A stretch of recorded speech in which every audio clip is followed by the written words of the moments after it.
Hi guys, and welcome back. I'm Tyler, and this is my tabletop. Today we are taking a break from the painting.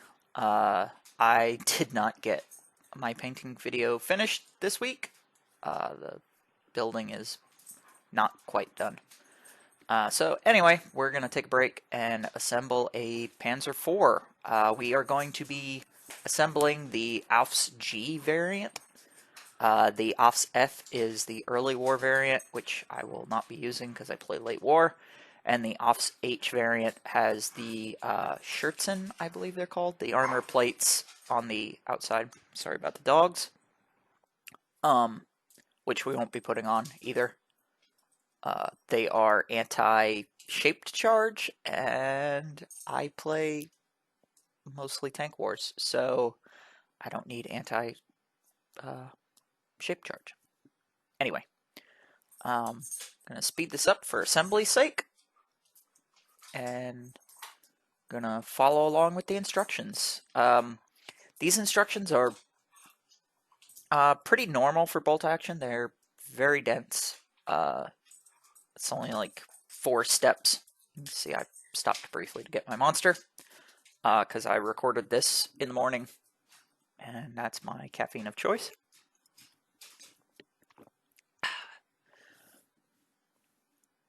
One thing I did notice was that the 3 was backwards. So the piece I just clipped out is supposed to be the left side thing, tread, which is on the right side of step A, but you'll see when I go to put on the thing that it's backwards, so just be aware.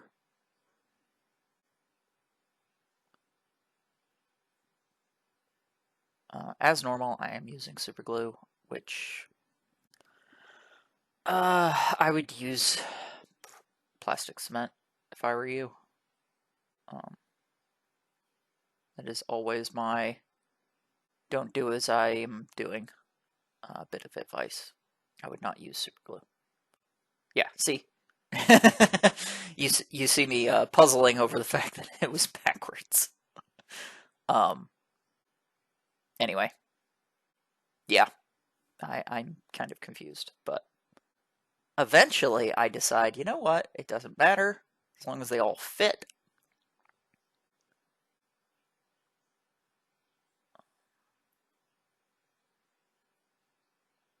The tank treads on this model only go on one way. They look very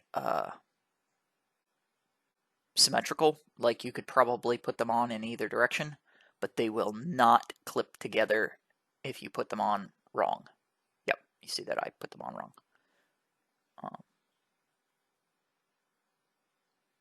And so I wanted to leave, you'll see in a minute, what I'm going to do is I'm going to assemble the other set of tracks, not treads. I'm going to assemble the other set, and I'm going to glue them to the bottom of the body, and then I'm going to work on the top just to give the track assemblies enough time to dry on the frame.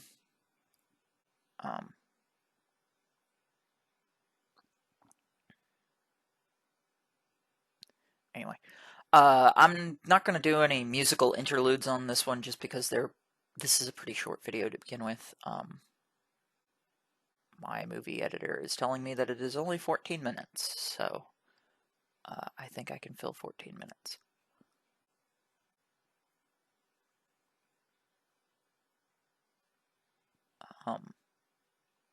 Be careful when you're trimming off the last bits of the sprue off of these and mold lines and stuff like that. There was 1 or 2 pieces where I cut a little too deep and wound up messing it up, but it'll be fine. See, I actually dry fit, which is not normal for me.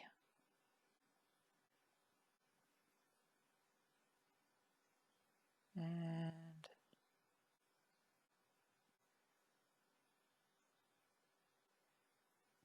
And this one fits pretty snugly. One of the other tanks that I put together, it might have been the Stug. Its track assemblies didn't uh, sit super flush. Like they kind of wiggled a little bit, and it made it um, where you had to hold them while it dried, which was a little obnoxious.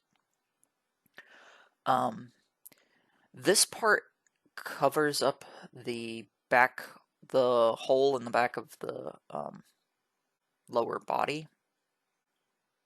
It looks like it's supposed to be glued to the frame, the top of the body, but that is incorrect. So anyway, what I'm doing now is on step A, there's a bunch of little bits that go onto the upper frame. So that's what I'm putting on now. And then step B is even worse. All of the bells and whistles, the Griblies, all of them are in step B. Um,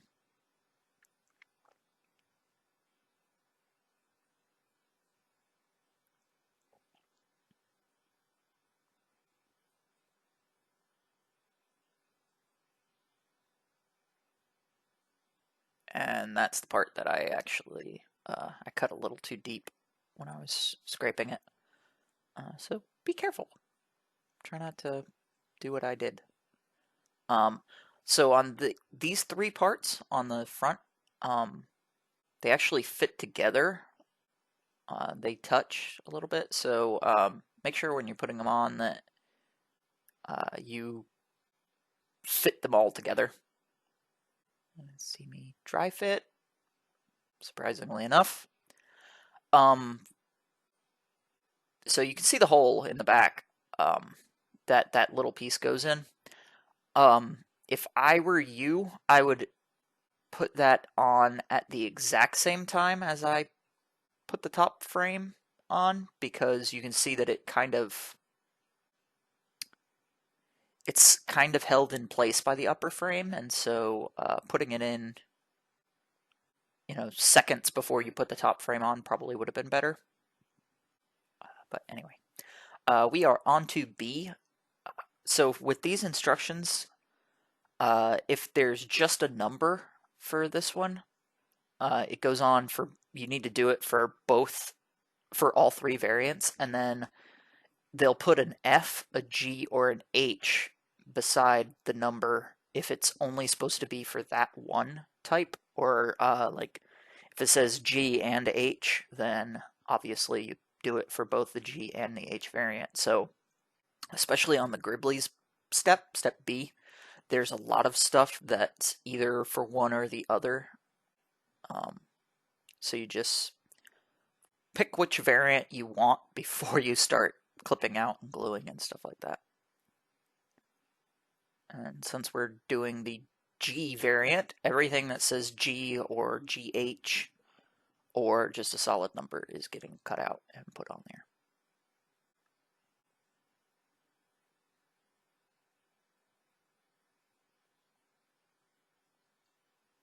I guess that Panzer IV has had a little bit of trouble with their road wheels, since this damn tank has 4 extra road wheels on it. Whereas I think total there's like 1 extra on all of the others. This one had a lot of extra road wheels. I was surprised.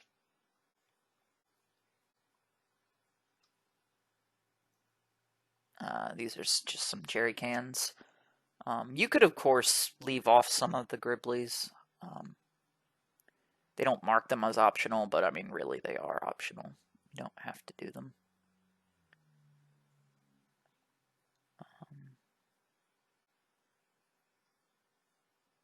Now we're putting on the headlights. These are tiny, tiny things.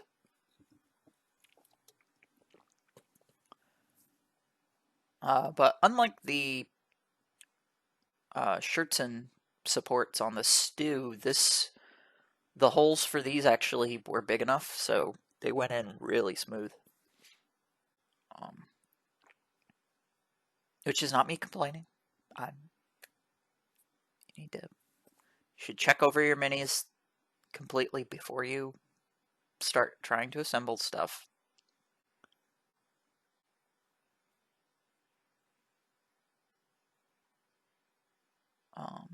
These are the tow hooks. They're kind of weird shaped. They don't look like tow hooks, and I'm not sure what they're supposed to be for. I assume that they're tow hooks, like, I guess where you would put a tow hook or something. Oh. And some extra tracks. Okay. And with that, the body is actually done. So now we're going to work on the... Oh, wait. The gun. The hull machine gun. Okay. So now we are on step C and step D.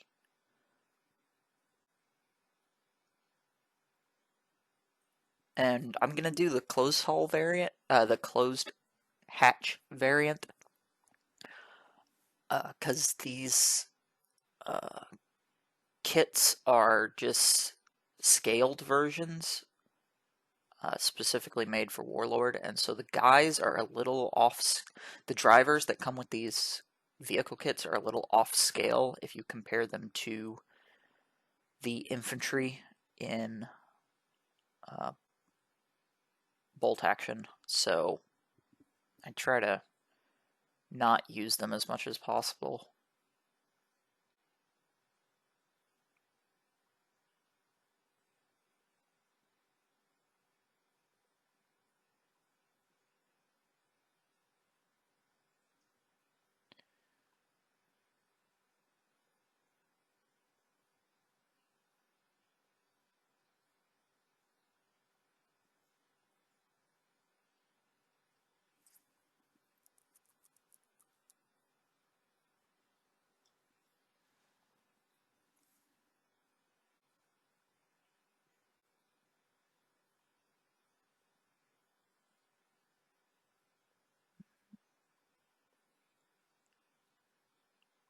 And now it's just a few pieces left.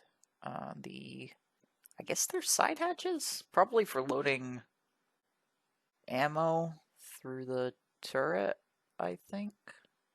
Oh no, they're little bolt-on hatches on the sides. And then obviously the closed hatch. Which the hole for the hatch looks like it won't fit, but it winds up a little pressure and it goes in.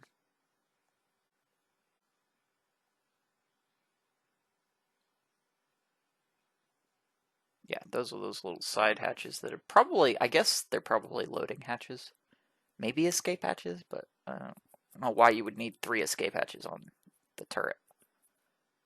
Okay, so we're going to do a turntable shot with it beside a tiger and a guy. Overall, it's a nice kit, goes together quickly. The next video will be a painted building. I'm almost finished with it. I just didn't have a whole lot of time to work on it this week, or didn't super feel like it. Anyway, thank you for watching. If you like it, please like, share, and subscribe. I'm Tyler. This has been my tabletop.